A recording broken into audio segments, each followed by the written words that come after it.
ahead and put that we're live in the Discord if you don't mind.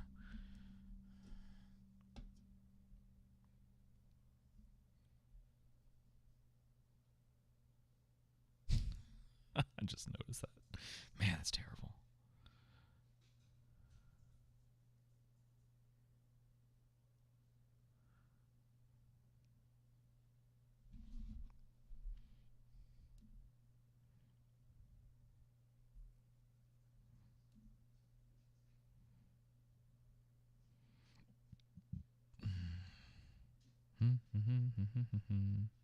Oh, good. Oh, yeah, I see it now. Okay, let me reload this. Make sure that's good.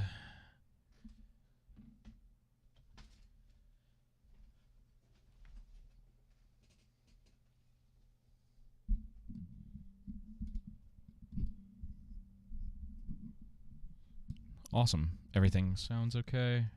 I haven't been... That'd be funny if it wasn't. Yeah. I'm not getting... Okay, there's the sound. I was worried. Hang on. Are you not coming through? Wait, can you say something? Oh, yep. Yeah, you're not coming through. Ooh, glad I checked that.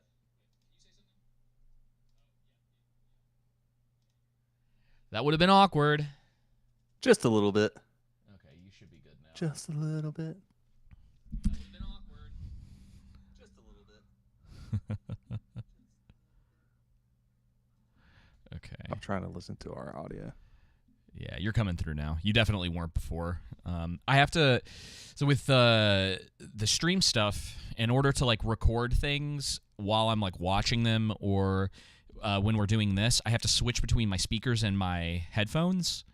Right. And if it's still on speakers, it won't pick you up if I'm not playing you through the speakers. Oh. Yeah. So, and I use my headphones while we're doing this to like monitor, do the whole deal. And that's how it goes, man. That is how it goes. That's how the magic is created. Yeah. I don't think I have any notes for this week. I want to see if there was anything from last week that we didn't get to. I have some notes for this week. Okay, sweet. Just from the TV shows we're going to be talking about. Oh, cool. Yeah. Right now, I ended the live stream so I could go back and I feel like when I delete the live streams, they perform better. But that's just my theory. I don't really know if that's true or not. And I'm going to choose a different topic too this week. All right. Where will my... The wheel of topics. Yeah, the wheel of topics. Let's see. We're going to do beauty and fashion. Are we going to do fitness and sports? Education? Let's do education. Let's educate some people today. Let's do that. That has to probably be the lowest one on TikTok. We'll just get picked up in like China, you know? Yeah, exactly. Won't get picked up here, that's for sure. All of a sudden we get 1 million subs and they're all from China. The CIA's knocking on our door. Yeah. Everybody's too busy standing for Starfield. Joe Biden's like, hey, they're supposed to be my people. All right. Well, we'll get started. I'm sure the troll room will get filled up over time. Let's do it. Well, what's up, everybody? Welcome back to the Underground for episode 150. Congratulations, Joseph, on 150 episodes. I know it's exciting. It is 150. Man, didn't we start like during COVID or right? Yeah. Well, it was definitely in the midst of it. 21, Yeah. I think. Yeah. Man, 150 episodes. I remember when we were reviewing Godzilla and Mortal Kombat. Forgot about that. Oh man, those are the days. Simpler Back times. when we were doing 2 episodes and it was like 4 hours. Oh my gosh. Yeah. But we honed our craft. We have quite a bit. We're getting better, I think. And oh yeah, we're expert critics now. Yeah. I don't source of of knowledge. People come to us. Yeah. They love us. The people, they love us. You do. What's up, Jenna? As long as we don't talk about pronouns or uh you know, spoiling The Witcher, or I'm trying to remember what other stuff people have gotten upset about. I know there's been some other stuff. Oh, people didn't like my what was that Ryan Johnson movie that came out last year? Shoot, the mystery one. Yeah, I cannot remember the name of Oh it. gosh, that's because it was bad. It was terrible. It And had I Dave Bautista in it. yeah, I gave it my worst movie of the year last year, and some people were not happy about that. It's the name of that movie slipping my mind. Probably for the best. I gotta know. I gotta look it up. Now you got me interested in it. Ryan Johnson. Let's see. Oh man, It's yeah. People were not night. wait, where Knives is it? Out. Not Glass Onion. Glass No, Onion. Glass Onion. Yeah. For some reason, I thought it had something to do with a pineapple. I had a pineapple or some sort of fruit in my head. Hey, Yeah, it was you Glass know, Onion. you're on the right train of thought. Yeah. Well, it's so funny, dude, because I remember this is what always ends up happening with any kind of conversation like this.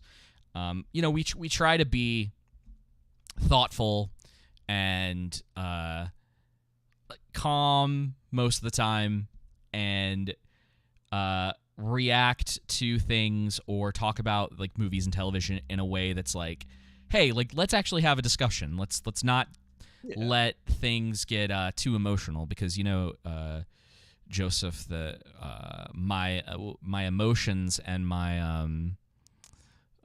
my ability to think can work simultaneously together. That's not the quote. But that's because you're a big boy, David. yeah.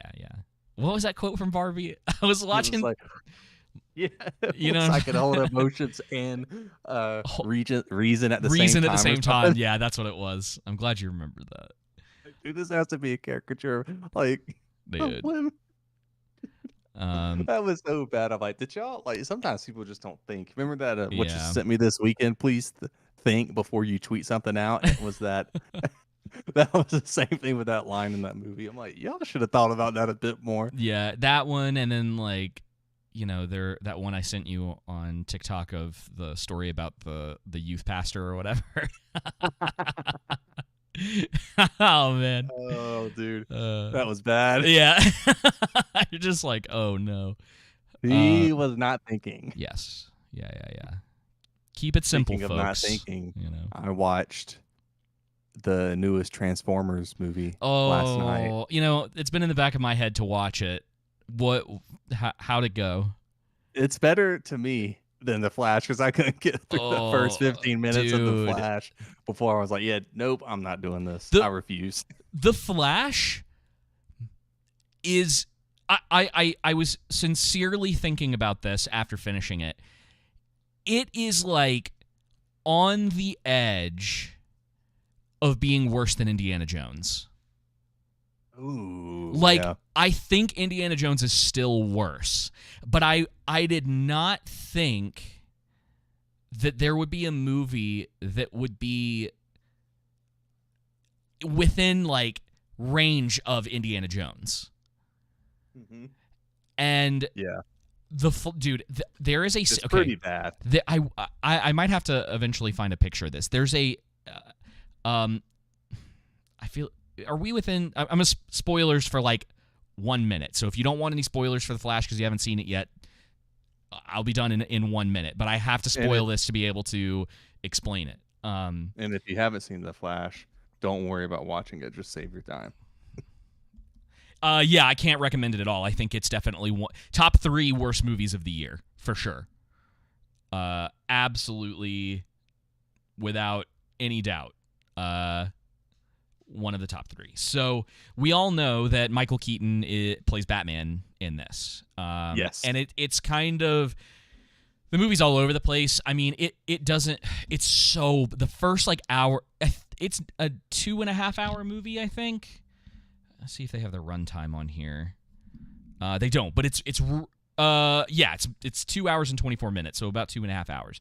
The first hour and a half of this movie, dude, is so boring, and it meanders, and it's like they couldn't figure out what they really wanted to do, and they're trying to set up this whole thing with like the double Ezra Millers, which is its own problem in and of itself.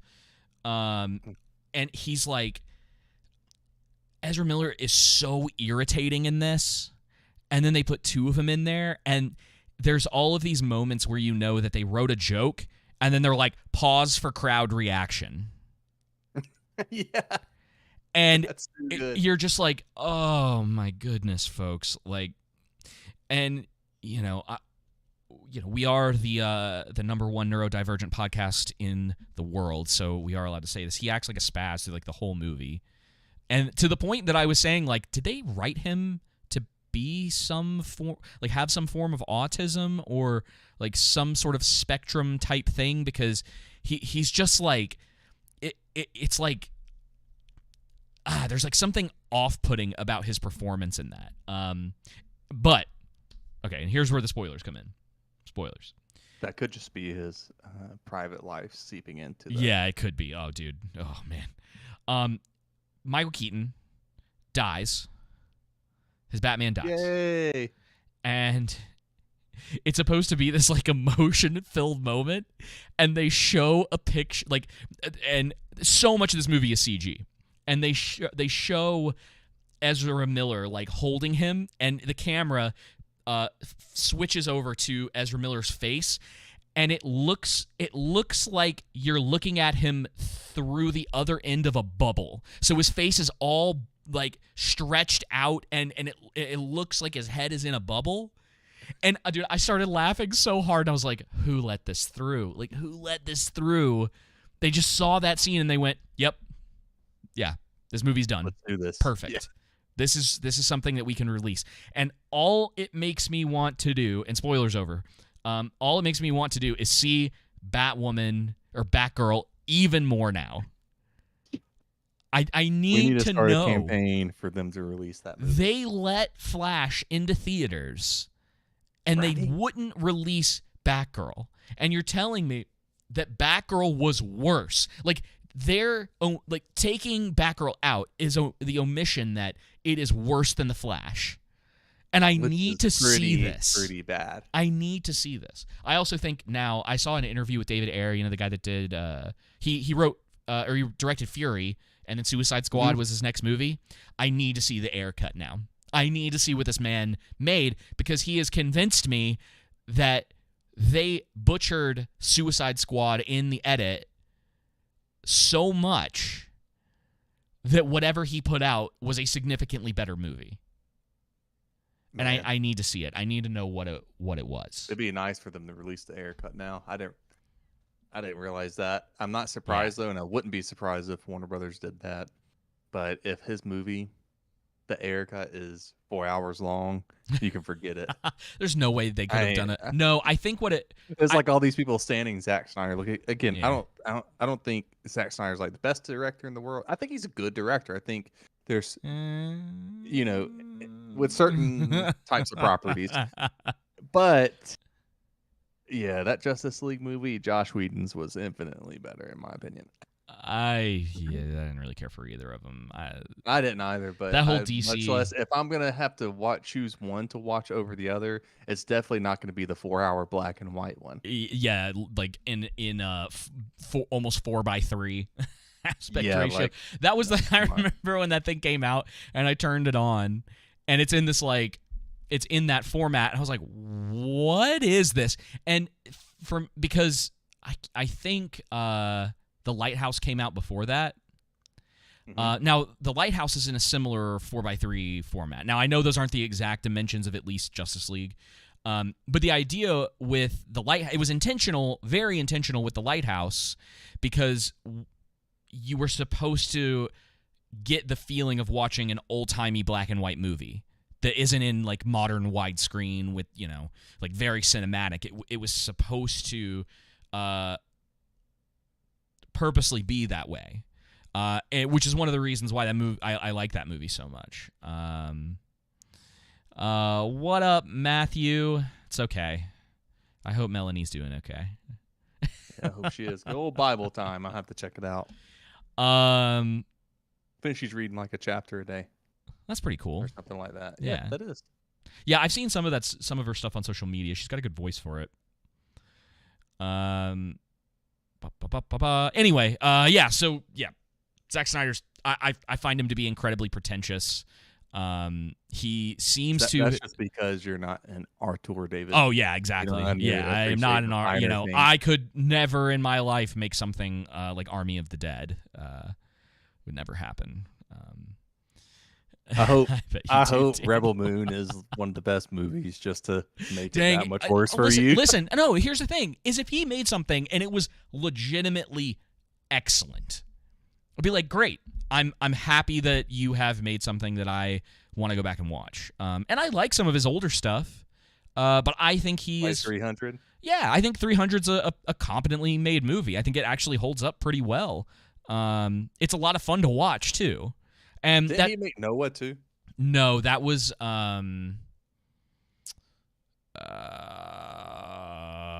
guy that I think it's the same guy that did The Whale, actually.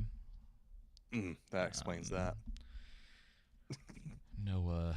That explains why I didn't like either one. Oh, Noah was not good. Darren Aronofsky. Yeah, so same guy. Okay. It's pretty good. I remember that. 5.8 on IMDb. So it seems like most people agreed that wasn't very good. Personally, never liked Snyder. Never will. Dungeon Master Blaster. I can understand. Hello. Understand that. I don't really have a problem with old Snyder, but he's like, you know.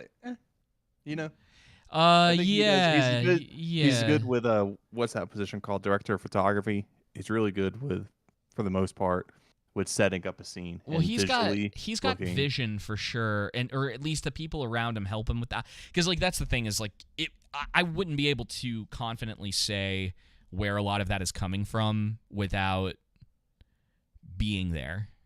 You know, like is what's Snyder's actual involvement versus what is his DP doing. And you know, because some crews, man, and it makes you wonder sometimes with someone, especially with someone like Snyder. Where is like his vision getting in the way of the movie being made? Yeah, you know, and that's kind of the thing is like, I guess Quentin Tarantino's maybe retired. It seems like we keep hearing that he is. But he's kind of another guy that like at this point no one can tell him no. But he still makes competent movies. Yeah, you know, you may not it may not be your thing, but speaking of Zack Snyder. When I first saw right before I saw the Rebel Moon trailer, I saw a tweet from Geeks and Gamers. I can't remember what it was, but I remember thinking it would have been funny if, like, on the intro scene, and it said directed by Zack Snyder, if underneath it said not affiliated with Geeks and Gamers. You remember from that interview of his? Yeah. That was the thing that actually put some of those guys on my radar, because I think at one point the only person that I was really watching was Eric. And Mahler. That was too funny. Well, they learned, hopefully. Yeah. Well, Transformers, that movie was just really corny. It was a bad children's movie. I understand that I'm not the demographic for that movie. Yeah. But that was a bad children's movie. And probably the funniest part in it was when the 8 Prime says, and my name is Optimus Primal. Me and Kayla died laughing. It was just like the whole movie is just very corny. Things don't really flow well. Even the action isn't, that amazing. Well, and did it do okay? okay? Basically, at the box office, Yeah. I don't think it did that well at the box office. I don't know. Look it up. What was that one called? Do you remember? Rise of the Beast, I think. Rise of the Beast. But that cracked me up. And then so there's Maximals, which apparently are going to be stronger than the Autobots. If I understood it correctly. That's kind of a bit confusing because they say yes and then they say like no later on too. But one of the Maximals' name is a cheetah, and their name is Cheetor. Well, yeah. Well, okay. So, but like the Eagle's name isn't Igor or whatnot. It's Eagle Tour. Yeah, I understand the Transformers in general, the Beast stuff. It's from a different era, and I guess that era doesn't hold as much nostalgia. Like, I used to watch the cartoon when it was on. Like, they had a really, really bad looking CGI cartoon of like Beast Wars, which was that part of the Transformers thing. And like, yeah, Cheetor was a thing, and yeah, it's not great, but I mean, some of that it's tough to be like, it doesn't work today, I guess is really the thing. But then again, if they made a a competent movie, then I probably wouldn't have said yeah, it anything may about not be as big of a deal, because I was trying to think of what's the show with the cat people that were, it was like with Lion-O and He-Man? No, it's like that. Someone in the troll room knows what I'm talking about. I know what you're talking about. It's not G.I. Joe. Something cats. Meerkats? I know what you're talking about. Cat cartoon. Oh, I know what you're talking about, too. I typed it in, and it brought up some show called SWAT Cats. That's definitely not what it... Thundercats. Oh, Thundercats. Yeah, Thundercats. Yeah. Thundercats is what it is. I got there. It took me... We had to go down some detours, but I got there. But Thundercats is one of those shows that the naming convention is still a little weird. Like, Lion-O is their leader. Snarf. Oh, yeah, I forgot about Tigera. Yeah, Tigera. So there's an era probably from the 80s into the early 2000s where it's like that was just the naming convention for a lot of things. Now, obviously, it wasn't everything, and some stuff was better and I think holds up now. But yeah, it's a crazy tangent to be specifically talking about with that. But I don't know. That's not why the movie was bad. I just laughed at the name. The movie was bad because it's extremely corny. Oh, yeah. And it doesn't help. Next level. Cheetor. No, next level corny. I mean, not bad like The Flash, because it's one of the, it's bad, but it's funny. You know what I mean? That's what the Transformers Rise of the Beast is for me. It's not bad and unentertaining and just bland. It's bad and hilarious throughout the movie. Yeah. And the budget for this movie was $200 million, with as high, once you include like marketing and other expenses, as high as $500 million. Okay, so it potentially grossed. So it grossed only basically $39 million in the box office. 39 million? What are you talking about? The worldwide box office. 439 million. That's what you missed. I thought I said 400 at the beginning. Oh, I just said that. I was like, what? $439 million. Yeah, Transformers doesn't have the appeal that I think it once did. They were trying to, so with this movie in particular, from what I heard, they were trying to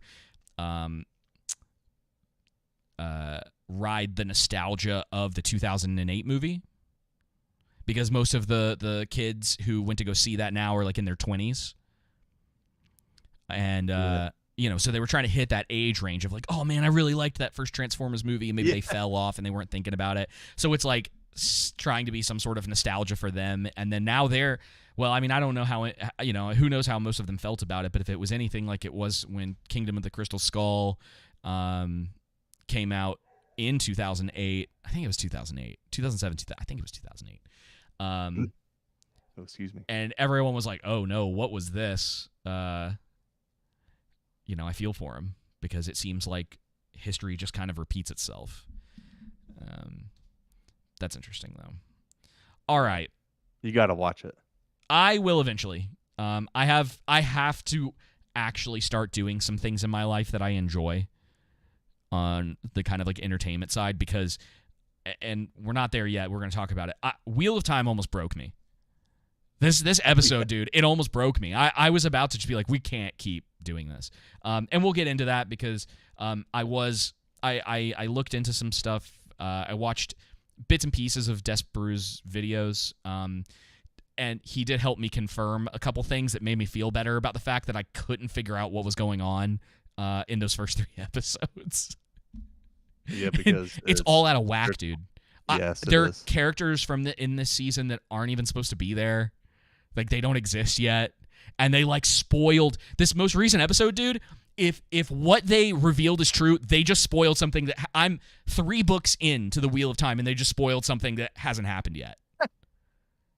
That's not surprising. That I'm aware of. I'm pretty sure that's the case. That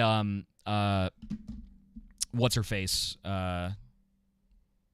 Celine is still. Celine's just she's still around, but like they haven't revealed anything about her mystery. Her name. So yeah, Lanfear is her name. Supposed to be something like that. Yeah, and like, she's supposed to be a Forsaken. I want to say, dude, it's so frustrating watching this because it's like, oh god, no, we're not there yet. We can't talk about this yet. We have to get into the first topic. That's fine. Let's see. Yep, true, spoiled that. Okay, cool. Yeah, Matt confirmed that. They confirm, they spoiled something at the end of the first season too, about like the way that time has worked within this world, and it's infuriating. Yeah, the show is extremely infuriating. I actually took some notes regarding it. Not many, but okay. Let's talk about this Starfield. Yeah. You can call it drama if you want to, but that might be a little much. All right, so I'm gonna play this clip that you put together for us, and then we're gonna just read some of the comments, and we're gonna talk about it for a few minutes. People and then got mad at me. Yeah. They try to hurt my fifis. They try to hurt your fifis. Seems like some of them had their fifis hurt. All right, here we go. Was mad about Starfield including leftist ideology into their game. I'm not hearing anything. It's not coming through. And it actually reminded me of Tolkien's essay on fairy stories, and essentially as Did you hear me? Makes the same point. Yes, Joseph, but I'm in the middle of the clip. Oh my gosh. Oh, no, I'm sorry. I wasn't hearing it come through of the on YouTube. That's what I was trying to say. I mean, it should be. Can Troll Room confirm one way or the other? I think mine just buffered on me a split second, and I didn't see the emblem. Go ahead. Okay. Sorry. Okay. In a more aggressive way than Tolkien, but it's the same thing, which is what Tolkien said, is that you can't have any kind of escapism in art if it draws. They're saying it's really quiet. I don't think I can turn it up any more than this.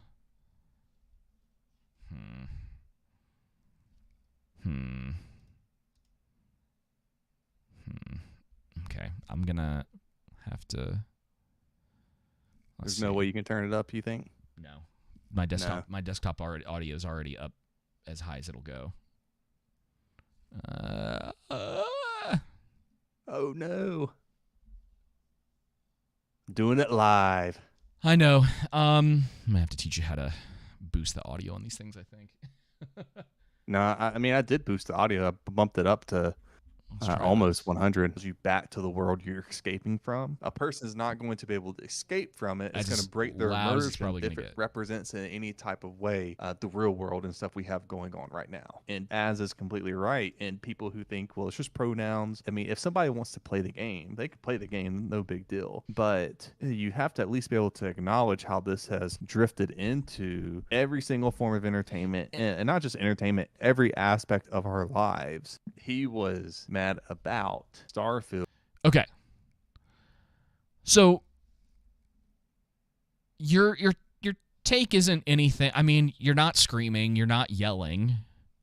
Those are kind of the same thing. Yeah. I can yell. You're not calling anyone names. Shut up, you idiot. And you're asking people to sort of just like acknowledge that this stuff has, been pervasive in every aspect of our lives, and it's tiring because, as we know, there's a couple things that people forget about this clip for one reason or another. Like, they're ignorant, they're willfully ignorant.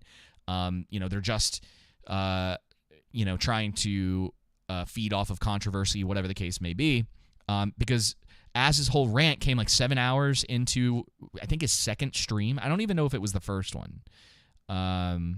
Maybe it was his first. Maybe it was his that. first stream. And he makes a lot of other points in his rant besides the pronoun thing, and even besides the thing about like the clone who was cloned from a man or whatever. And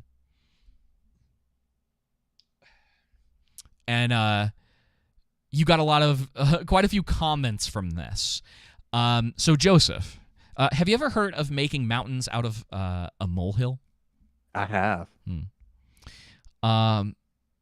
Let's see. I'm just going to say that while this pronoun thing may remind you of your stance on modern politics, there are people in the world that this serves as a form of escapism for.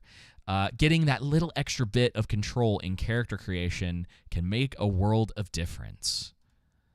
For people other than you. Don't invoke token just to say you hate seeing the expression of others. What? I said, so it's... most of my time spending when we read a lot of these comments is me laughing. And yeah, saying, I know. what? I was cracking up too. I just responded to that one. So it's political. If you let pronouns ruin a game, you deserve to be miserable. And it's like, who don't even play the game. That's the best part of this, is that I don't even play the game. Bro, I've played a little bit of it, and I want to play a little bit more, but it is so bland. I'm wondering if there are some places. Everything that I've seen of this, man, it's just got this very bland, boring, like soulless feel to it. Yeah, like the color schemes are all kind of grayscale, if that makes sense. So everything is just sort of like dour, and it doesn't feel like there's a lot of heart and life to it. Even in something like Fallout, which kind of has a similar vibe as far as like it is after a nuclear apocalypse, and there's like people with their skin half melted off, and things aren't like exactly great, but it's got this like vibe to it that's a little like dark humor-ish, and I just so far I haven't gotten that from Starfield. The funniest thing that I did was making my character. Did you select the right pronouns? Yes, I did. It's disgusting. Dude, honestly, it's on the Discord. You'll have to go check it out if you haven't looked at it yet under the video game tab. Okay. It's pretty, I'm going there now. It's pretty good.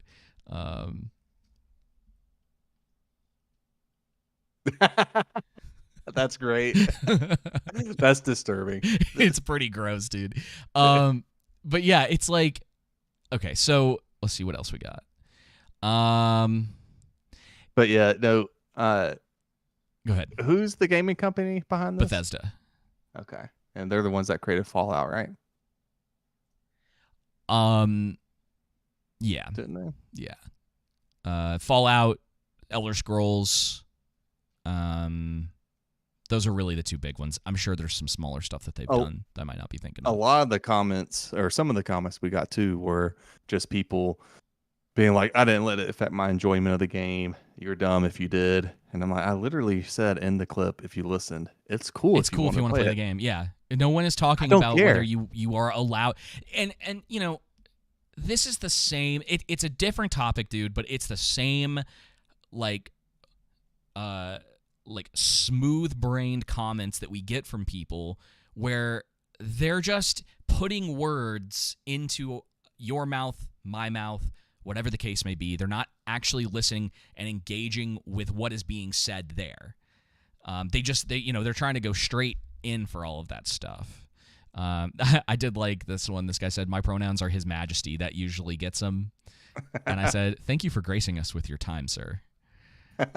That's great. Let's see. But it's just disingenuous to think people get. It's funny because a lot of people saying it doesn't matter, and that once you get past the opening scene of creating your character and choosing the pronouns, that there's nothing else left, as quote unquote, in the rest of the game. And it's like, well, then why does it matter? Why is it there to begin with? Yeah. That's why does it matter? because the people who seem to be Yeah. pushing it for a long time seems to matter to them. It seems to be the case. And we talked about. Here's a couple things, and whenever we talk about this stuff, because I don't ever feel the need to defend any of these guys. It's never really the direction I want to go. The only reason I'm bringing this up now is because people are now commenting about us commenting about it. That's all it is. Az is a grown man. He can defend himself, and people can choose whether or not they actually want to engage and listen to what he's saying. And I understand that not everyone connects with the way that Az talks about these things. Mm-hmm. But that's just the way that he does it. Like it's like I'd be hypocritical if like I was like, oh, you should stop doing that. In the same way, people in our comments sometimes will be like, you can't. I'll see if I can find one, but people will be like, you shouldn't talk about it like that, or like, you should do this. Oh yeah, trying to tell us what to do. I'm like, no, you don't get to come here and make demands. Because hey, have you thought about making it like this? Have you thought about this aspect of it? But no, I think there's someone else we've talked about before in the past. That is a reviewer to where like I'll catch a few of their reviews, but I don't listen to them that much anymore because they're so hot-headed in their response and everything's elevated and aggressive and just in your face. I'm just like, bro, chill. Yeah. You know what I mean? And I get it. It's, that rage bait sells. I mean, it does. We could easily do the same thing. And again, not that people who are quote unquote included in the rage bait aren't being genuine. They could be, maybe they're just, come at it from a less objective standpoint than us and more emotional aspect. Maybe it just triggers them more. Yeah, that's what it is.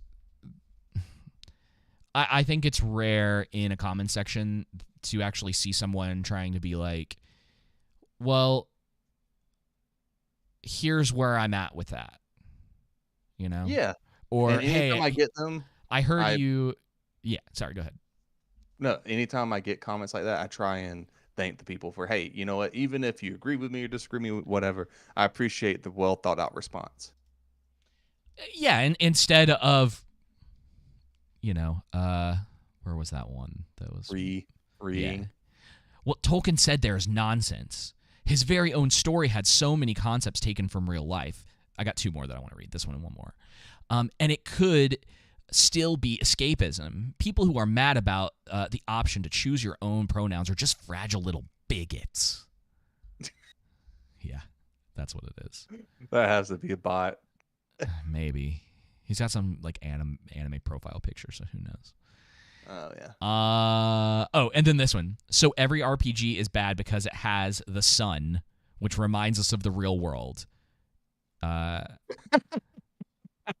so good. The point just going right over that person. Right over their head. I think there was one I got on TikTok that was in the same vein, and I was like, man, those planes are just flying all around your head but not landing, are they? Yeah. You're hearing words, but they are not comprehending with you at all. The comments like that just crack me up. I'm like, bless your heart. Some unsolicited advice for everybody out there. Stop assuming what someone's saying and actually listen to what they're saying. And if you don't know, ask. Hey, what do you mean by this? Yeah. Hey, in the clip you said this. Do you mind expanding on that? Sure. This fantasy world has grass. In fact, it's so good. If those were some of the responses, like say someone disagrees, and we got a response that was like, "Hey, I think I disagree with this. Do you mind expanding on it?" Like one of us might actually take the time to give you an explanation, like write it out in the comment, and we might actually talk about it on the show. Exactly. Because again, we want there to be a conversation there. Culture war, no culture war, whatever the case may be, like I just like talking about this stuff, and the topic was interesting. the problem is that, and as one person commented in there, or kind of was alluding to, but I don't think they did a very good job of it. Like, there are vacuums on, you could say, quote unquote, both sides of the aisle. Whether you're more of an anti-current culture war type person, or you know what I mean. I'm trying to stay away from like the right and left leaning thing, because I don't think that that's not a fair analysis. Yeah. And encapsulating both. Yeah, but whatever side of this that you kind of fall on. If you're the type of person to lick the government's boot, or if you're a type of person who doesn't like to lick the government's boot, that's it. You have to wonder with some of the people in these comments. There was a couple of them I wanted to ask, just be like, so where do you stand on this specifically? I'm just curious. But yeah, I want to at least attempt that. The problem is that I think people really, it's kind of that political brain rot. Sometimes I think it comes back to that, and everyone has. It is very possible for every single one of us to overreact to something that we don't need to overreact to.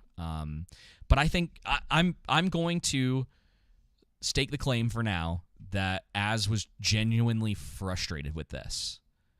Yeah, because it can't. And I think that's the point, is that it's not about the pronouns. It's the built up to everything, and it's seeping into every aspect of our lives, including every form of entertainment. Meaning that what's reflected in the real world events going on and infiltrating into your fantasy, well, now you don't have anywhere to go to escape. And it can help people, escaping can help people cope, manage stress, detox, just chill out and relax. So many different benefits to that. That's kind of one of the problems when it came to, when you think about it. Like, I remember, at least for me, one of the early points for that was sports, and started to go into sports where I couldn't. You can't just talk about a football game without being like, oh, well, what about this guy kneeling? I'm like, I don't care, one way or the other. I don't care. If you do, that's fine. That's great. Me, I'm just trying to talk about the game. There used to be avenues for sort of the kind of conversations about pronouns and anything that you I'm going to just say for now falls into more of a political sphere. Yes. It would take a while to get into why that is the case, because I know people were like, why are pronouns political or whatever? And it's like, it's because there have always been the pronouns. Oh god, they, them, he, she.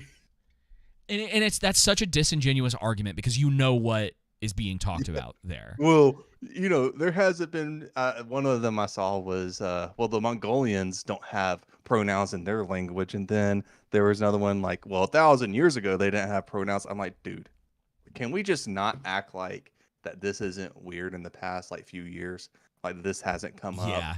Yeah, that it's not somewhat new. Like, you don't think at all that what you just said, A, that this is new, and then B, that this isn't weird, this isn't odd, this isn't how it's permeating. And that's the thing, like, that's my point with sports, was that you couldn't talk about sports without something being political. And it's like, not everything needs to be political. I understand why some people may, choose to do certain things with different points of entertainment to bring awareness to something. I can understand people's perspective, whether it's for or against. And then obviously I'm going to have my own opinion, and you are as well. Absolutely. But it's more so, I think the issue is interjecting ideology or politics, for lack of a better word, into things, is to make it so we can't gather around anything and just talk about it for what it is, whether if you enjoyed it or didn't. It has to be about the culture war. And sometimes that can be good, don't get me wrong. Like being able, I'm going to push back against this now. And when Hollywood's been producing crap over and over and over again, and then you get, the writers and everyone else and actors talking about going on strike with the video game industry.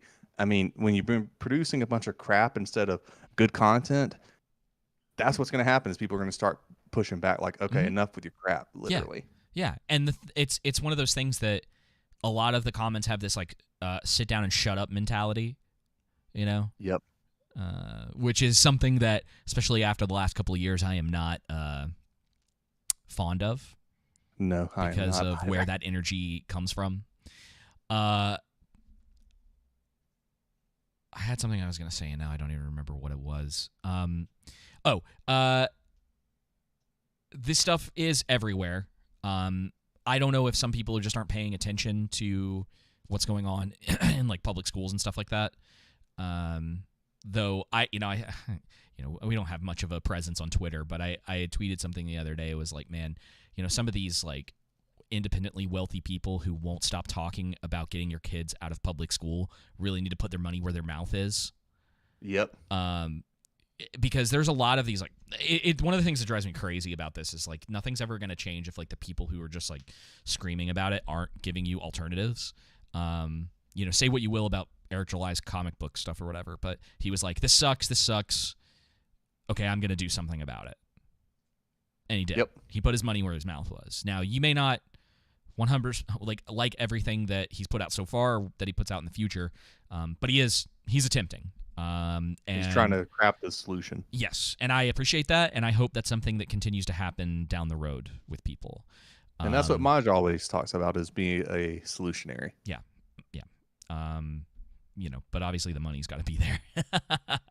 Yes. There's got to be some sort of funding, otherwise you can only go so far. Air July made an investment, and people just cannot seem to understand like any of that stuff, and all these like economically illiterate folks out here trying to tell him that he's like doing business wrong, and I'm like, he's in the middle of it. Like, how can you know without being able to see where this goes in the next, like, at least like 4 or 5 years? If it falls apart, then you can kind of look at it and be like, oh, okay, yeah, but I know where Disney's going to be in the next 4 or 5 years. Maybe so, man. The way this is going. Yeah, I've just found all of this to be incredibly goofy. There's a lot of people who seem to be very passionate about not being passionate about this. About the pro. Yeah. And it's a situation of like, if we lived in a world where there was not actual scenarios of people being threatened to be put in jail or actually being put in jail for like misgendering someone or whatever the case may be, this might be a different discussion. If it was just one of those things where there's a small niche group of people, like there have always been with like goths or punks or whatever the case may be, and they're just like into making up new pronouns for themselves because they don't want to be like everybody else, great. But if it's the kind of thing where I'm now being forced into something, you've lost me. You've lost me from the beginning. The incrementalism from Herbert Marcuse has worked and been effective with this ideology seeping ever so slowly into everything. Yeah. So I mean, you can't lie about that, and everyone needs to be intentional with trying to hear the other person's argument, make the argument sound as best as you can, and then go after the argument and not the person. And that's what typically on social media, where everything falls apart, is people just don't listen. They're not quick to hear and slow to speak. They're quick to anger, fast to speak, and they don't even get your point to begin with. Yeah. Freaking the sun's in real life and it's in this video game. Matt in the troll room makes a good point. It's the praxis of it's happening, it's a good thing pipeline. That we're headed down, keep kind of heading down this road. And if you're like, nah, I'm not into this, then, you get called silly names on the internet. When generally, it's just like, can you just leave me alone? Like, and again, it's like we kind of always say, I typically have a hard rule. I mean, it's a hard rule for the most part, but of course there's always room for exceptions. Like, we're not typically going to go after anything unless it's like directly coming into our lane. Yes. I've made exceptions in the past because I think it is people will make videos or do other things like that. I tend to find that stuff to be fair game, but like I'm not going to go after an individual personally. Yes. Yeah, we do our best not to do that. I don't have any interest in that. Nope. It's about your ideas and like what you're putting forth on the table. That's the stuff that if I'm like, this is interesting, we can talk about this, or like, wow, that was really bad. It's a subject that is in our kind of our circle, our wheelhouse. Yeah, maybe we'll talk about it. But yeah, I'm just not into that. I'm not really into like internet drama and getting into like fake internet fights for clout or whatever the case may be. It's boring. And I've got other stuff I need to do. Exactly. All right, well, you have anything else to say before we move on? No, let's get into Ahsoka. Okay, well, I can we talk about Wheel of Time first? We were talk about Wheel of Time first. Let's change it up a little bit. Ahsoka, I think, will be pretty quick for the most part. I think both of these probably will, because which one of these shows to you, Joseph? Let's start here. Oh gosh. Which one of these shows to you has the more coherent plot? Each season. I don't know if it really matters that there's a season 1 of Wheel of Time, but Wheel of Time season 2 and Ahsoka, which one has the more coherent plot? It's got to be Ahsoka. That's where I'm landing too. It's got to be Ahsoka. Like, as bad as it is, it seems pretty linear in the narrative they're going into, whereas Wheel of Time, they just seems like they threw spaghetti at the wall of ideas. Yeah. And was like, see what stuck to the wall, right? I don't know what the through line for the season is. Now, in the book, it's centered around a magical horn. The horn's been mentioned, I think, once. And you have... No, it's been mentioned more than that. You in this season? Yeah. I mean, there was the first season, the first episode, it was introduced. Okay. That's all they kept talking about. I think. I just remember... I could be wrong, but I feel like it was quite a few times. Because that's pretty much where Wolf Boy's whole narrative is going toward. Right. Well, he's also supposed to have Matt and Rand with him. Oh, that's funny. I'm not surprised. Yeah, and he's... the whole thing that's going that's going on with him with Rand right now, it's totally made up. Like I was mentioning earlier in the show, that is not how any of that goes down. And the stuff that happens at the end of this episode, which I'm assuming may be in the books at some point, I honestly don't know. But I'm 3 books in, and that didn't happen at all. Like, Celine is still just kind of this mysterious, attractive woman. That's it. And there's like some flirtation there, and it's playing this sort of back and forth. Like, that's one of the things the book does really well with different characters. It's this back and forth with certain characters about whether they're, where are they going to land as far as like, are they going to land on the side of good or land on the side of evil, or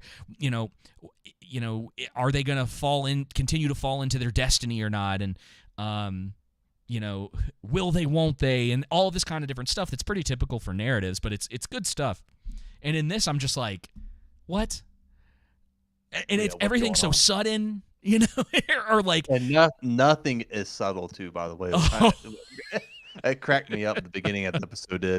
He's just in this random spot and he chants these words, and then all of a sudden there's an explosion in the ceiling, and freaking Blood Lady appears. Oh, I was like, and then it cuts to the old lady, and they have to. Her servant comes in and says, "It's your older pause for drama sister." As if you could not have had Moraine walk in after that scene, and she just looks at her and has a line that is specifically like, it's not "hello, older sister" or something like that, but it's something that invokes the fact that she is the younger sister and Moraine looks older.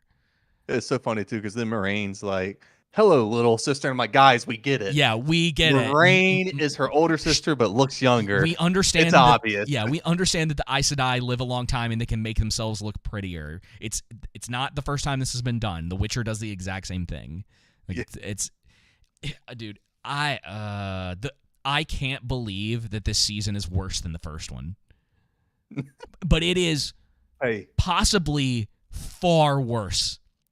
Because at least the first season, you kind of had an idea of where the season was headed. yeah, there was a more competent narrative. There was some through line to the end of the season, even if it sucked getting there. Can you believe we're halfway through the second season? Dude, I didn't realize it until technically Mexican put mid-season finale or like mid-season whatever in one of his videos or like as one of the titles. I went, already? I was like, is that? Oh, dude. It's amazing, isn't it? Like these next 4 episodes have to be killer in order to pick this story it's not up gonna because get any better, everything just meanders along. Each storyline. I mean, probably the best storyline so far is what's her name, the freaking chick that doesn't want to be the Aes Sedai and just is emo about it. Nynaeve. Yeah, and she's supposed to be the most powerful. Yeah. I did find it funny that how which is true. they made it. Huh? Go ahead. I was gonna say it's true in the books. Like that's a lot of the stuff going on with Nynaeve is, I'll just say more accurate to keep it pretty vague. I think, in my opinion, I think her storyline is the more interesting one. She's just as frustrating though as I think. Sorry, go ahead. Her acting to me is the best acting in the show as far as character wise. There seems to be people in Wheel of Time trying. Yeah. They seem to be putting effort into the acting, which is in stark contrast to a majority of the people in Ahsoka. Yeah, but it's still. I find it funny that because I remember you telling me that Rand is supposed to be the main character in the show. He's treated character. Like a side character. He's treated worse than a side character. I don't understand. And then they say that Celine is supposed to be Lanfear, and Lanfear is supposed to be the most powerful Forsaken, and yet Lorraine has no magical abilities, shows up out of nowhere. And I understand all right, I finished my thought. Hang on. Shows up out of nowhere and just slices her throat. Doesn't kill her because she can't die. But you mean to tell me this monster Forsaken, I'm assuming, probably has some good abilities, Yeah, again, this is out of my wheelhouse for get it? I don't know where oh dude, IMDb just gives away who her character is, by the way. It doesn't even have Celine there. Wow. That's funny. Way to go, guys. Yeah, okay, so here's the biggest problem is that I understand, this is one of the biggest narrative problems that the show's got. I understand that there's like 13-ish books in this series, and that maybe you don't want to do an individual season for each book. But if that's the case, the stuff that you're doing has to flow correctly. Needs to be tight. It does. I need to care. Again, this is such a problem with a lot of modern television shows, movies. They don't make you care about characters. No, they don't. I don't care what's happening to anyone. And they're drawing things out way too long while simultaneously not letting the right scenes breathe long enough. Yeah. You could have easily, with Ahsoka, compacted the first 3 episodes and made a tight running 1 hour long episode. Yeah. And it would have at least the pacing would have been better, and it would have been fast. The same thing with like Little Mermaid. We talked about that. When you watch the original one, it's like boom, boom, boom. The pacing is just, it's going, it's keeping you on your feet, it's moving. And whereas the new one, it's just too drawn out. It's slow. And that's a lot of the issues with TV shows now. I wonder if Ahsoka in particular, if it was originally written to be a movie script and they had to pad it out. Mm-hmm. I could see that, because I see your point that very clearly that those first 3 episodes, you could have taken a majority of that out of there. Really, you could say the same about this most recent one too.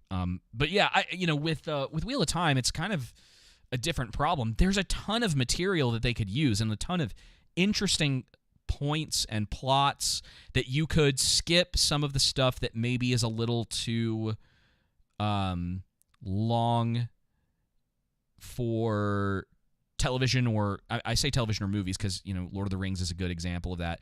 There's a certain amount, your pacing has to work a certain way, and if you were to actually take the time to go, okay, we've been given 10 episodes to adapt, let's just say like season 1. Mm-hmm. What are the points that we absolutely have to hit, and how do we hit those in a way that makes everything gripping that we want to keep watching? Now, that is a basic level, because then you have to actually make your costumes look good. Things have to, the designs have to look good. I don't know how this show took stuff from the book and just made it always sound so cringe. Like, every time the Aes Sedai talk about the brown sisters or the red sisters or the yellow or green sisters, I'm like, please stop talking. I'm like, I don't know why it gets under my skin so much, but I'm like, this isn't right. This isn't the way that this should have been handled. The Aes Sedai are important-ish, at least as far as I've gotten to the story, but the story really is about a few of the main characters. Rand, Mat, Nynaeve, Egwene, I'm missing one. Like, Lionel is in a lot of the story, and he's barely been in this season. Loyal, not Lionel. I'm thinking of the Heads of Legend of Zelda Undercats. Thing. No, I get what you're saying, though. Yeah. I mean, Perrin is the other one I was forgetting. Yeah. I think I said Peregrine. Freaking Hobbit. So that's the thing, man. Sorry. They do a bad job in making the dialogue uninteresting. That's the thing, is that you don't have to have constant, action. Again, the Fellowship of the Ring is probably my favorite because the dialogue is so good. And then there's other movies, like I just watched yesterday, for the first time since I was a kid, Legends of the Fall, with Brad Pitt and Anthony Hopkins in it and everything like that. I'm like, oh man, they just, like, it's so hard to find a great acting and written movie like this these days. And it's primarily just dialogue. There's very little action in it, but it's highly interesting, entertaining, and the stakes are there, the tension, it keeps you on the edge of your seats, and then there's some comedic fallout when comedic levity when there needs to be. Yeah. But the Wheel of Time, and Ahsoka too, they do a good job of making the interesting boring. Yeah. Something that should be really good, really bad. And again, I said it earlier, the plot lines just meander along, the scenes meander along too long, and they're weighed down by their cast. They're wasting they're wasting so much time. Yeah, they're wasting time with the stuff going on with Lan. They keep like going back to him, and I'm like, he's not doing anything. He's moping around. And is he really supposed to be that important? It's like I thought. Yes and no. He's definitely, at least as of, and again, I'm just going off of where I'm at now. He definitely, I mean, Moraine is supposed to be taking a massive backseat this season, and you see how that's gone. Yeah. A lot of the stuff going on with like, Rand and supposedly, it's like, okay, he's supposed to get trained by someone in this city. Now, all of this is made up, by the way, because I'm pretty sure Lan is the one who's training him in the books, at least at the point that they're at. Like, he's got his Heron marked sword. There's all this mystery surrounding his birthright and who he is and like what was going on with him, and they cover a little bit of that in the first season. But I doubt anyone, if you're just like a normal-ish person watching this, I doubt anyone remembers a majority of those plot points from the first season because they are just completely unimportant now. Whereas in the books, they do a pretty good job of attempting to build up these characters and their wants and their needs and their fears and their frustrations and all of that kind of stuff. And in this, I don't know what Rand wants. We're 4 episodes into this, and he's been wandering around in a mental institute and sleeping with this evil person that we have now found out. He's just a sad boy that doesn't want to kill those who he loves the most, so he's going away. Yeah, and here's He the doesn't thing. go mad.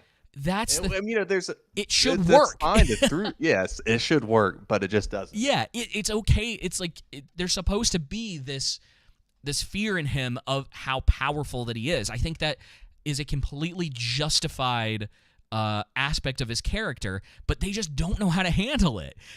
He's afraid. All of a sudden, boom, he perfectly uses it to take out that Fade. The Fade. Thank you. I was thinking Thrall. Which they're supposed to be these powerful lieutenants or whatnot, like warriors. They sure do seem to get killed pretty easy. Yeah. Now, to be fair, it makes sense like with what he did. But you're right. The Moraine thing from whatever episode that was earlier on, that was ridiculous. Yeah. Dude, modern writing doesn't care about power levels. It doesn't. Like, it doesn't care about the way that these systems are supposed to be set up. You know, we talk about all the time that it's like, what is it? That people are always accusing us of of not being able to suspend our disbelief. Yes. That we can't do it. But the problem is that none of it's believable because they haven't set it up to be believable. Okay. I'll give you an example because I just started reading a new Mark Millar book. And it's about vampires. And within like the first couple of pages, the main character gets bit by a vampire. Now, I am not sitting there going, well, that's stupid. That doesn't happen in real life. Like, because that's an inciting incident at the beginning. Like, you're building up the story that you're trying to tell. So there are certain things that you go, well, I'm on board with this for now, because I want to see where it goes. You know, so like it's not really spoilers, but at the beginning, the whole idea of the book that I'm reading right now is like this kid is trying to get famous on YouTube, and he wants to do like stunts or whatever, and he's trying to make money, and he tries to do the stunt, and he falls off like a 2-story building, breaks his back, and does some like other stuff, so it like ruins his life. And I'm not very far into it, but you could go, well, that's unrealistic. Like he wouldn't have survived that fall. It's like, yeah, but the story is telling us that he survived. Now, if it was like a 7-story building, I might be on board. You know what I mean? But it is pretty distinct that it's not a really, really tall building. The idea being that it's like, yeah, he could survive. And that's enough because the story is telling us this is what's going on. And you go, I'm on board. Whereas if it was, again, the more that building gets taller, the more I go, you might be losing me here. I was like, you're getting out of the range that I would believe that he'd still be alive at the end of that fall. To where it breaks your immersion. Exactly. Dude, freaking, it was one of the first videos that we had blow up on social media was the one about Black Widow and her falling off that like 4 or 5-story building, and not only doing that, but smashing her face, her back. Like, she should have been absolutely taken out, if not dead. And she like kind of lands and she holds her side like, and then she keeps going. And there's this whole other action scene that comes after that. It's such a trope, dude. No, that's not right. It's such a trope. No, or how season 1 of this show ended with what's his name, Lionel, or what's his name, Loyal. Sorry, yeah, Loyal. Lionel is something from a different thing altogether. So Loyal gets stabbed with the dagger that Matt took from that evil castle or area location. Yeah. Patton Fane had it and stabbed Loyal, and then also Uno was hurt along with the other guy that was in the first few episodes, and they just don't handle it at all in the new season. They don't mention it. That dagger had poison in it, and it's like, okay, well, if Loyal wasn't stabbed in the heart with this poisonous evil dagger, that's supposed to spread the shadow in it, then yeah, maybe that wouldn't, maybe if he was just cut with it on his arm or something, okay, I'll give you that. But it's things like that when you don't even handle it and show it that break your immersion, because it's like, are you not taking the writing of the show seriously? Yeah, you're absolutely right, and they're not. That's absolutely what it is. And then, with the guy that was supposed to be the what are they called? The Great One, the Indian guy that was supposed to be that lost his mind The last year in dragon. Marine. He was supposed to be the dragon. The dragon. Yeah, That's the right. dragon reborn. The Dragon Reborn, and then he's still not training Rand. And it's like, guys, could we not have sped this up? Like, I just feel like there's a way. This thing that doesn't even happen that way. Yeah. And Well, I'm not surprised, but it goes back to that they are compacting this in a way that just doesn't work.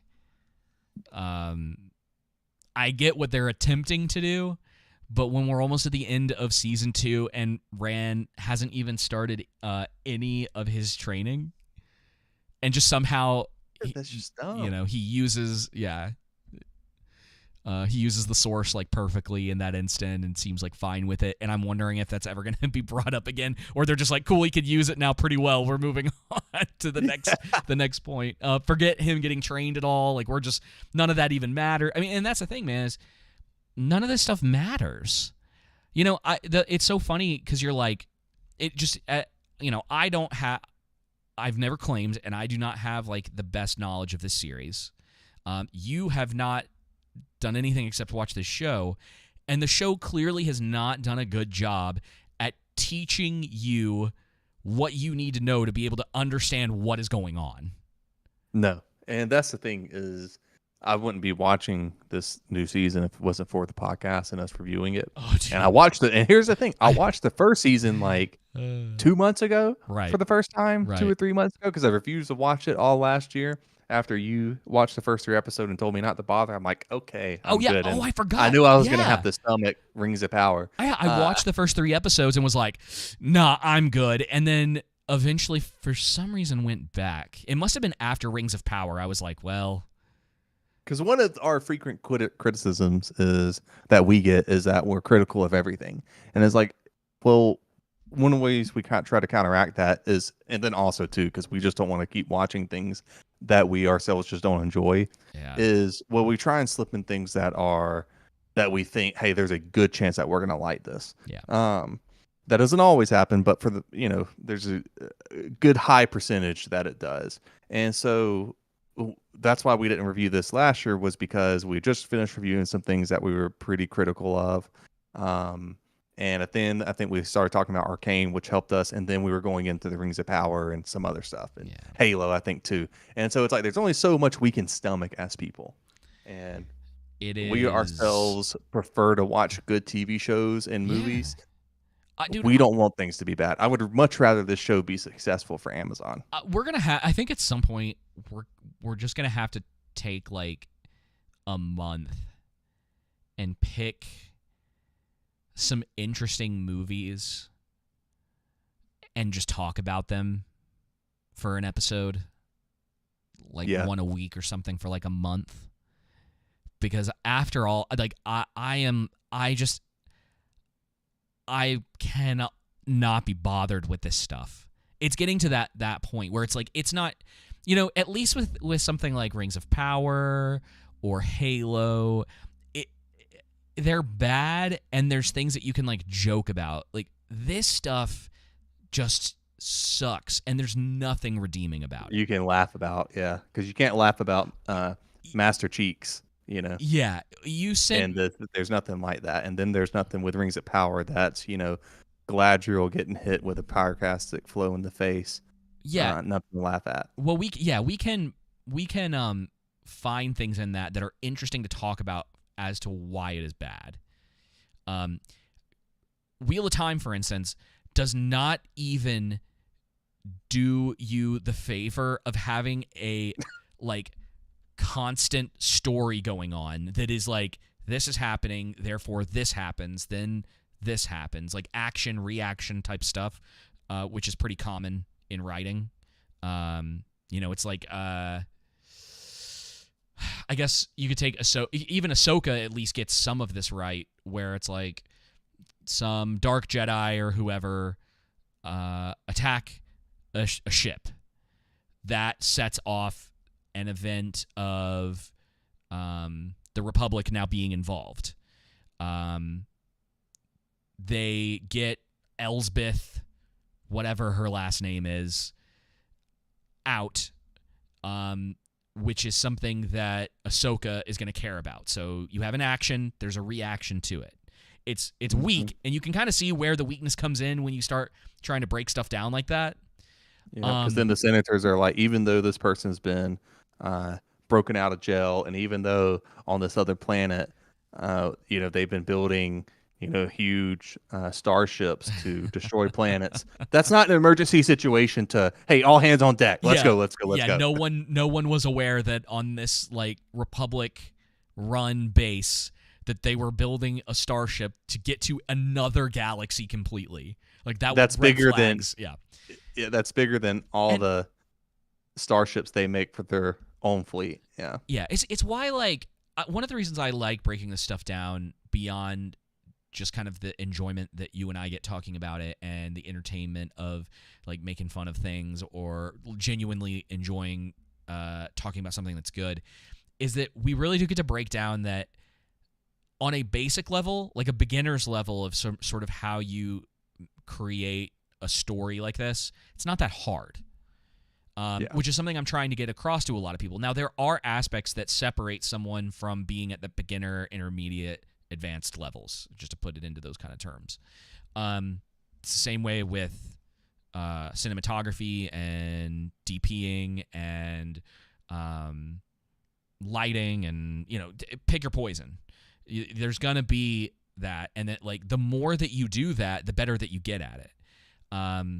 And as we've been aware of with stuff like Multiverse of Madness, Ant-Man and the Wasp: Quantumania, I imagine some of the other stuff that's out there, those are just the guys that told on themselves. For a few of them, it was like the first thing they'd ever written in their life. And it's like, you're telling me that the first thing that you ever wrote was a story about multiverses, and you thought that was going to go well. Yeah. And that's the thing. Probably not the best idea. I want, and I've talked about it on the show in the past, one of the things that I really want from the industry is a revival of the indie scene into like popular culture, where people are going out there. It's sort of the same way that like indie comics are starting to come up now, where people are getting funded for like even like $10,000, because that's totally reachable, right? And they're going out and they're making an hour 20, hour and a half indie film. It's this dude, that's like the stuff that I grew up on. And the bigger stuff too, of course, but like the stuff that always really resonated with me, especially growing up and when I really started getting into film, it was, Eternal Sunshine of the Spotless Mind, Garden State. Oh, yeah. There was one that came on... It's on HBO Max that I really want to watch again, because I remember liking it when it was in theaters, but I'm wondering if like now that a lot of time has passed in like the current era that we live in, if I'll see it a little bit differently. Is this movie Be Kind, Rewind with Jack Black, where I think the whole premise of it is that he works at this video store, and he and his friend delete all of the footage off of the videotapes. And so they recreate the movies themselves. That's awesome. Yeah, and it was like a really cool... I remember it being a really cool premise at the time. I do remember liking the movie.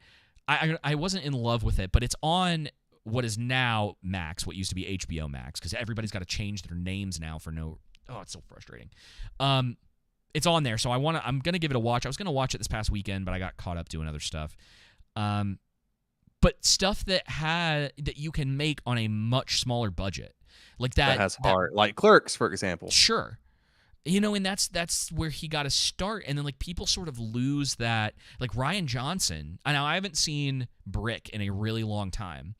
Growing up, I remember really liking that movie. Now it was a bit of like an edge boy, like it's this high school mystery about cocaine and it's edgy, and so that could have been part of it if I'm being totally honest. But Dude, it's got to be better than it's still got to be better than the What stuff that we've basically what got. you're saying is that in high school you were an edge boy. No, not that much, but I was definitely into some of that stuff for sure.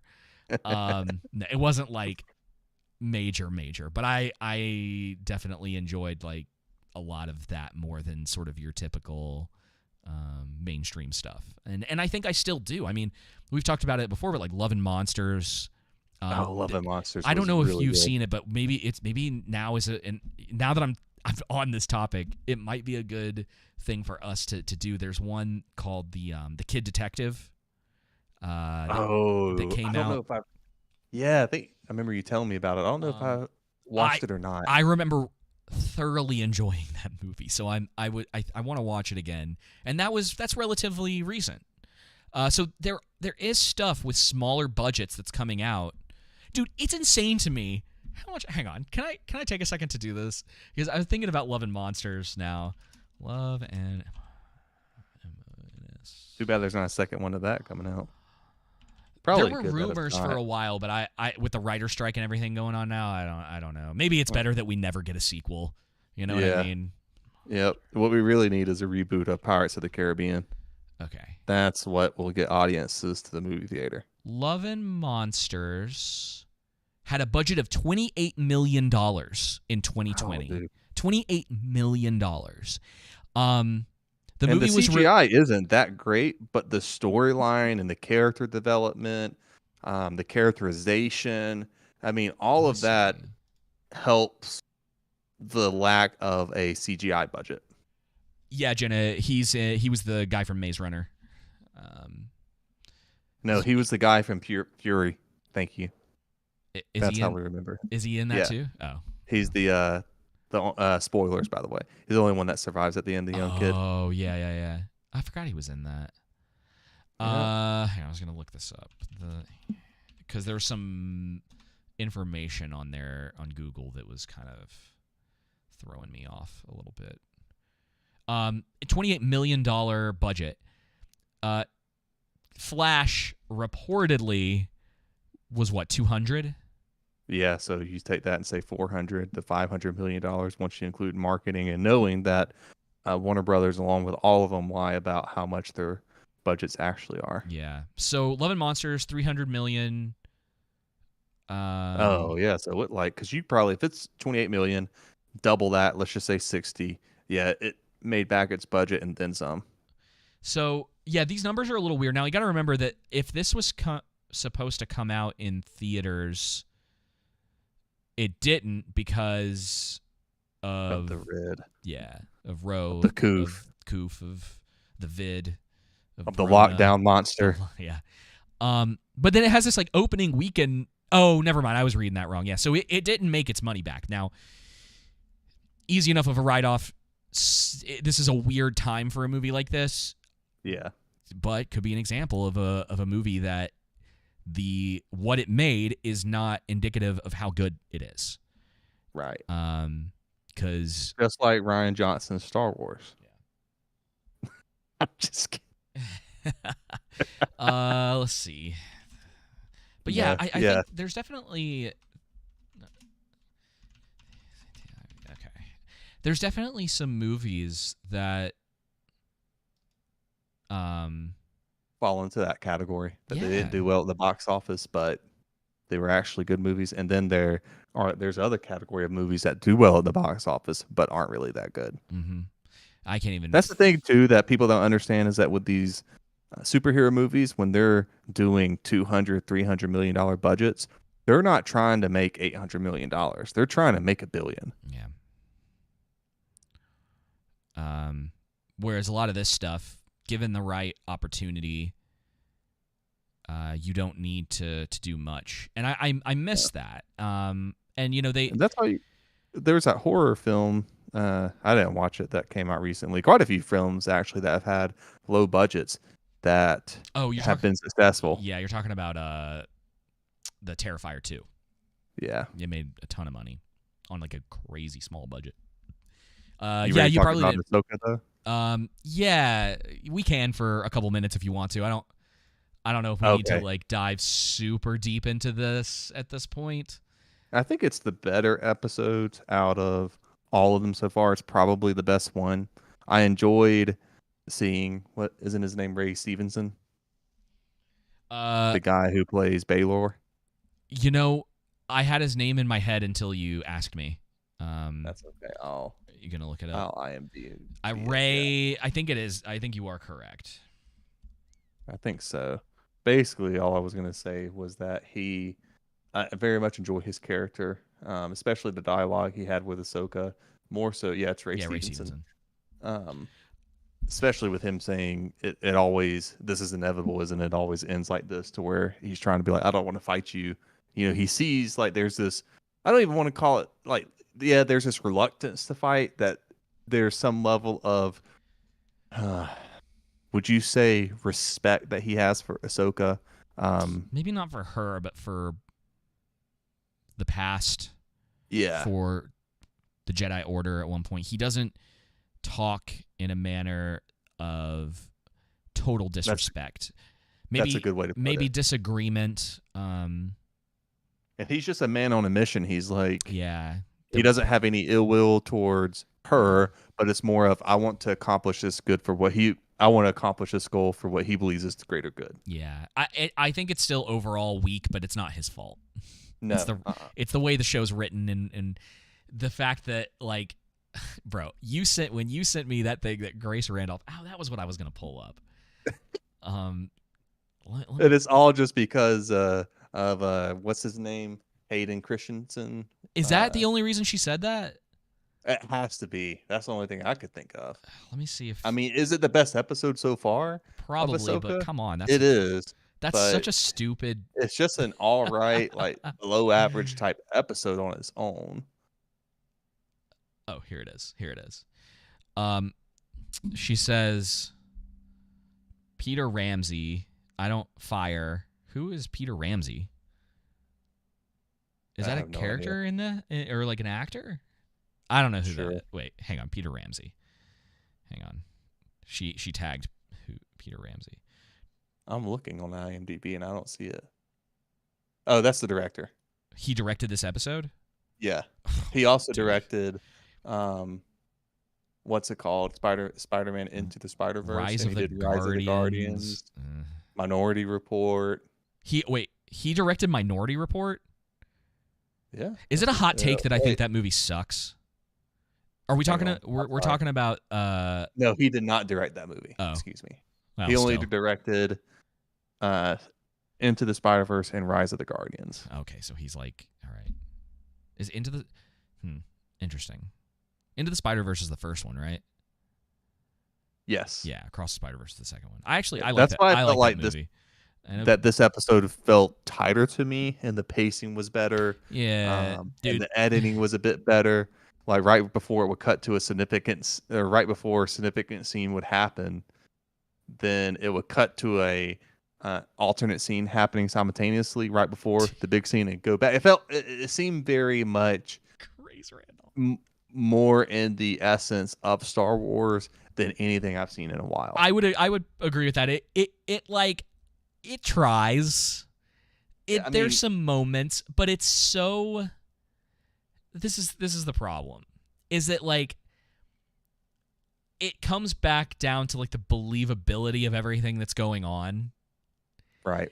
And you have Sabine fighting his like pupil or whatever. Her name is Shin. I didn't know that. I guess it has been said at some point during the show, but they're fighting, right? This is what, 2 episodes removed from the last time, and Sabine has done a day or two's worth of training, and you're telling me she's now ready to take on the person who handed it to her in that episode 3 or whatever, 2 or 3, whatever that was. And Ahsoka's just like, it'll be fine, and she goes off to fight the gas monster. What the crap, man? Like, dude. I thought it was hilarious how the episode opens with their ship having electric issues, and the the last episode ended and their ship was completely fine. There was no problems with it. They Yeah. just shut off the power. Yeah. And it's like, what? It just seemed very convenient. Like, I get if they wanted to say, like, we understand their ship was attacked a lot. But I don't know. It just seemed a bit too... Dude, Grace Randolph must be getting paid by somebody. Peter Ramsey. Yep, that's some Spider-Verse directing right there. Episode 4 finally reaches Game of Thrones levels. Well, if she's talking about Season 8. She might be right about that. Breakdown coming later tonight. Good luck avoiding spoilers. Watch now. Too funny, man. There is no way to think that about this episode. And it has to be just for maybe the lightsaber scene between Rey and Rosario. Is that how you pronounce her name? Yeah, the one And where Hayden she... Christensen. Yeah, the one where she falls off a cliff and somehow lands in the world between worlds, this like magical dimension that was made up by Dave Filoni. Yeah. Dude, I can't... This guy, like... Oh, man. I'm curious to see what's going to happen, because I think you're going to get a full... If it's going to do some of the world between world stuff that they did in Rebels, get ready, man, because it's about to just be as broken as ever.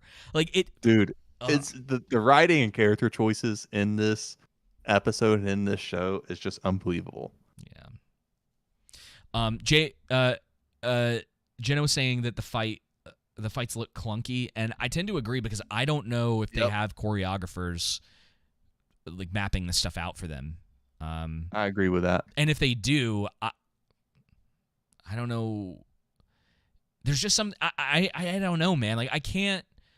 It's hard for me to like put my thumb on exactly, like with the fighting, like what's going wrong in these scenarios. You know what I kind of think? I think this. You take that cliffhanger out of the episode of Hayden Christensen or Anakin, I should say, and I bet people think a lot worse about this episode than they do now. Maybe so. Because I think that's probably the jangling keys for this episode is that, because it's like, it's again below, in my opinion, below average to average. Like it's fine, but it's, again, I'm a normie. I'm not into Star Wars lore. I don't give two ribs. I don't give a crap, and I don't want to do homework to understand what's going on. It hasn't. Why should I give a flying rip about Ezra? Yeah, I don't know who he is. I'm impressed that you remember the name. And that maybe that's because we've been talking about it for a couple weeks, but yeah, And then like with Thrawn, I get like he's supposed to. They're trying to do this Sauron thing with him where he's working behind the scenes, but it's just not coming through. So like as that threatening. Yeah, the troll room, and maybe this is a difference in age or preference. Because they're talking about the slowness of the fights. And I agree. I think they're probably a little too slow. I like that they're going... It's at least attempting to do more of the dueling nature of what's going on. Even if I don't think it looks all that great. It's actually something I kind of miss from the original trilogy, is the way that they were fighting in those. Because, I mean, of course, that was hampered by the time. And then you get the prequels, which is just, like, a little too over the top with all of the twirling and whirling. And, it's very different of its time. And then I also agree, though, that the stuff from the sequels where it feels like the lightsabers way more than they should. But I would love if there was a little bit more of the intentionality behind the lightsaber duels. Whether it's someone who is a lot quicker or someone more like Ray Stevenson, who has more of this like broad... he's using his weight in order to overpower Ahsoka in that episode. Like, I think that stuff's fine. I still think the episode sucks. I don't think that something that's like slightly more interesting does the show any better. because it gets totally ruined by all of the other stupid stuff that's going on in it. Like, okay, if Ahsoka didn't want Thrawn to return and didn't want anyone to actually be able to find him and was willing to sacrifice Ezra coming back, despite what Sabine wants, all she had to do was destroy that stupid orb. She literally could have, when that planet was exploding in that insanely ridiculous way, when the robots are going off, like they're about to self-destruct the first episode? She could have just left it on there, let them blow the thing up, or apparently just jammed her lightsaber into it and destroyed the thing, and the plot wouldn't have had to happen. Yeah. Thrawn never would have come back. Sabine would have eventually gotten over Ezra. He hasn't been around for years at this point anyway, and the Dark Jedi would have had no reason to continue on their mission. But because the plot has to continue, the map has to survive long enough for Ray Stevenson and his pupil to be able to go do what they need to do. Yeah. It's ridiculous. She could have easily just destroyed it in the first episode, as you said, the map. But I guess, to counteract that, but she didn't really know anything about Ezra, so yeah, why wouldn't she have just destroyed it in the first place? Exactly. It's stupid, dude. Yeah. Good. That's a good point, David. I didn't even think about that. Dude, I was like, wait a second. I was kind of thinking when you first said, well, what about Ezra? But then I was like, but wait, he doesn't care about Ezra. It's not important. It's really not important whether he is in at this point or not. The show clearly doesn't really care about him all that much. It's just like it's a thing for Sabine to move forward. But the map is still like the stupidest part of the show. Yeah. I'm curious to see what's going to happen now because like they're done with all of that. So we're moving on to the like race to find Thrawn. Maybe I don't really know. But yeah, it's really funny too because you sent me that right after, huh? You said I don't really know, and I said neither do they. Yeah, they don't know, and it's really funny that we talked last week, and I was like, show me the people that think this show is good. Who is talking about this like it's good? You send me that Grace Randolph tweet, and I'm like, I don't know if she counts because. All of the 5 people that are watching this show. Yeah. Because it's like getting no numbers. Yeah. It's tough with like internet folks because like I question the credentials. You know what I mean? Yeah. I try to be honest about it. Like I haven't really been into Star Wars since I was a kid, and I wanted Force Awakens to be the beginning of something better. And it wasn't, and it's gotten worse over the last. Let's see, Force Awakens came out in 2017, so we're not quite at, or no, we're getting close to the 10-year mark. Force Awakens was 2015, but Last Jedi I think is.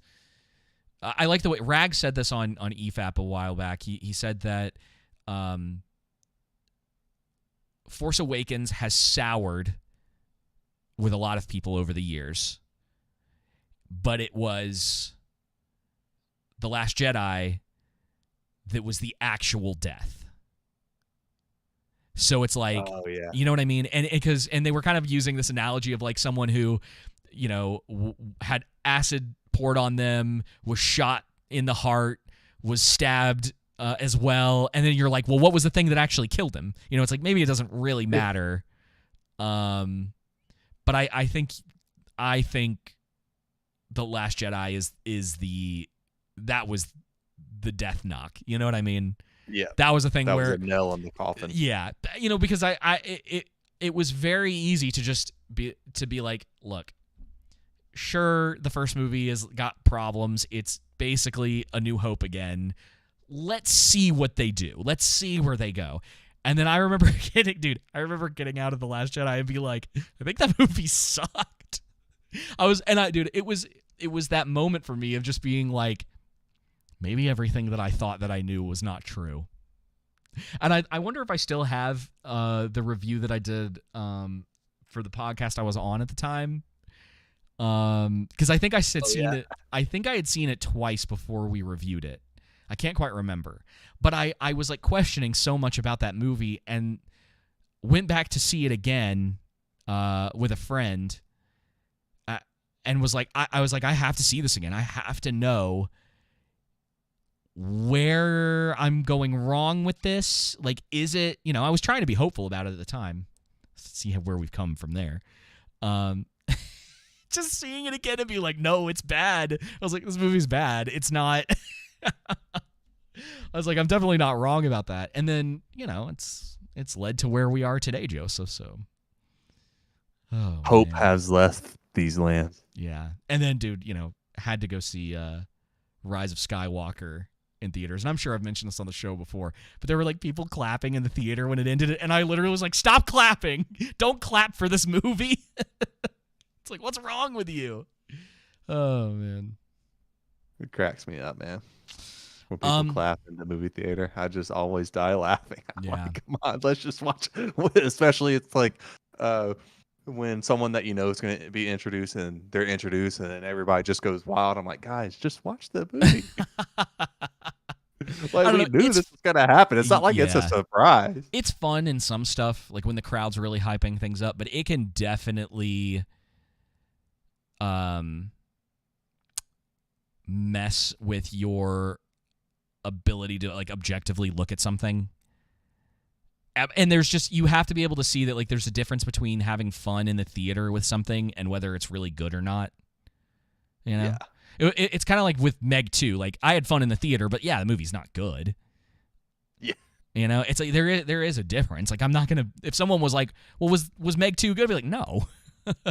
It's a lot of fun in a theater with people who are also realizing how bad this is and just kind of enjoying it for what it is. Well, David, we always have episode 5 of Ahsoka, and then also the Rings of Power next year. Wait, Ahsoka episode 5 and Wheel of Time next week? Is that what you meant? No, we have Ahsoka, and then also Wheel of Time, and then we have Rings of Power to also look forward to, and Halo to look forward to. Maybe, man, this writer strike. No, I think with Rings of Power, everything had ended prior to the strike. They can't promote until the strike's over, and they're not gonna put that out without promotion. It'd probably be better for them too. They're not gonna. The only other thing that they might do or attempt to do is what they did with all of the super fans / TikTokers and YouTubers who they sent on a week-long vacation. But don't worry, they weren't paid. They weren't manipulated into giving good reviews. Yeah. Don't worry, guys. That wasn't a thing. Exactly. So they might do that, but then there might also be a lot of controversy with that within those groups, because there's a lot of people who would consider that to also be like crossing the picket line or whatever the stupid stuff that they say is. I don't like unions, by the way. I don't know if that's been made clear. I don't like that. It's like I get into a union because it's supposed to make my life better, which I think in some cases there are some people who have been in them their entire lives. They do all right. I understand that. Yeah. But look at where like this stuff with the writer strike is now. These people are like, they're not working. They're upset about their wages, but like, unless you're pretty wealthy at this point, you're not making money. Like, I don't know how you're living. It's got to be like government pay or something, which is a problem, right? If somebody knows about that, let me know, because I honestly don't know. Like, if you go on strike, like, can you get unemployment? Does it work like that? Ooh, that's interesting. I think so. I think you can. Which is like, oh, great. So now you're just living off of my tax dollars. Nah, I hear you.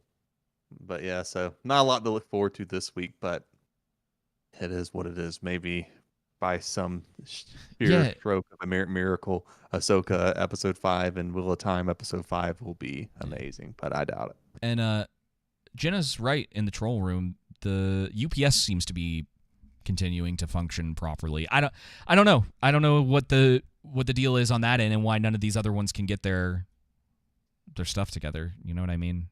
Yeah. And I don't know. I mean, like, I don't know. I'd be curious about that. I actually don't know what the argument in more of like a volunteer society would be opposed to just unionizing, or if there's really anything like against that with a group of people doing something like that in a UPS situation.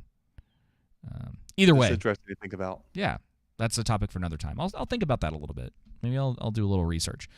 All right. Well, let's call it there. Let's do it. You know, the world continues to turn, and Ahsoka and Wheel of Time still suck. They're still what else is still new? just garbage television. The creator at the end of the month. I am looking forward to that. We got Equalizer too at some point. Yeah, at this point we may wait till that just drops on streaming. Yeah, I don't know if I'm gonna have time to go do that. same. But I want to see the creator. I want us to talk about that. It's a must, even if you have to find other methods, because I don't know. Hopefully, it's gonna come out in a theater near you. Hopefully, but otherwise, if you have to find other methods, I'll forgive you. But I am going to go see it in theaters because it's just kind of, I've mentioned it before, but like it's kind of an important movie, not necessarily whether it's good or not, but what it kind of means for the independent market, because I own the camera that movie was filmed on. So it's a big deal in that regard, because it makes everything a lot more accessible to people, kind of like what we were talking about before. Spend a little bit, like, it's still a chunk of change, but like being able to spend significantly less money and maybe putting out a product that gets picked up on a streaming service or whatever could change things. So, oh yeah. All right, Joseph, you got anything else you want to add before I close this out? Hey, we have Aquaman 2 to look forward to at the end of the year. Also, thank you to producer Tyler Daniels. Tyler Daniels, yeah, just glad you reminded me of that. Saw that earlier. Yeah. We'll give you a shout out at the beginning of the next show. Yeah. To make up for that. But thank you guys for tuning in again to episode 150 of The Underground. We're not going anywhere, and we hope that you don't either. But we will see you next Monday, same time, same place. And if you are listening to this on any podcast service, remember, dump Apple podcasts and get off of Spotify and get yourself a Podcasting 2.0 podcast app and move into the future like the rest of us. And until next week, y'all take it easy. See ya.